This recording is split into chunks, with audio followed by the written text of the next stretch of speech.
What you see is not what others see.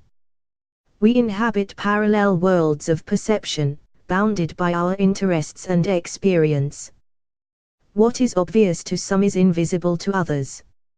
I might find myself standing, transfixed, by the roadside, watching a sparrowhawk hunting among the bushes, astonished that other people could ignore it. But they might just as well be wondering how I could have failed to notice the new V6 Petastar Sahara that just drove past.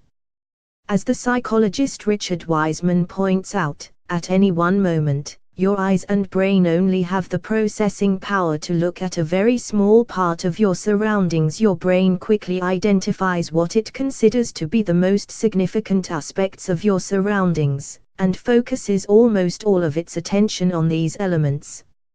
Everything else remains unseen. Our selective blindness is lethal to the living world. Joni Mitchell's claim that you don't know what you've got till it's gone is, sadly, untrue. Our collective memory is wiped clean by ecological loss. One of the most important concepts defining our relationship to the natural world is shifting baseline syndrome, coined by the fisheries biologist Daniel Pauly. The people of each generation perceive the state of the ecosystems they encountered in their childhood as normal and natural. When wildlife is depleted, we might notice the loss, but we are unaware that the baseline by which we judge the decline is in fact a state of extreme depletion. So we forget that the default state of almost all ecosystems on land and at sea is domination by a megafauna. We are unaware that there is something deeply weird about British waters. They are not thronged with great whales, vast shoals of bluefin tuna, 2-meter cod and halibut the size of doors, as they were until a few centuries ago. We are unaware that the absence of elephants, rhinos, lions, scimitar cats, hyes and hippos, that lived in this country during the last interglacial period, when the climate was almost identical to today's, is also an artifact of human activity. And the erosion continues.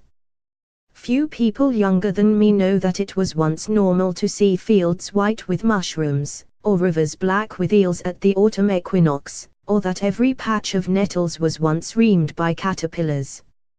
I can picture a moment at which the birds stop singing, and people wake up and make breakfast and go to work without noticing that anything has changed.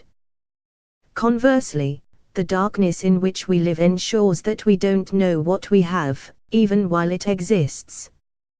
Blue Planet 2 revealed the complex social lives and remarkable intelligences of species we treat as nothing but seafood, a point it failed to drive home, in its profoundly disappointing final episode. If we were aware of the destruction we commission with our routine purchases of fish, would we not radically change our buying habits? But the infrastructure of marketing and media helps us not to see, not to think, not to connect our spots of perception to create a moral worldview upon which we can act. Most people subconsciously collaborate in this evasion.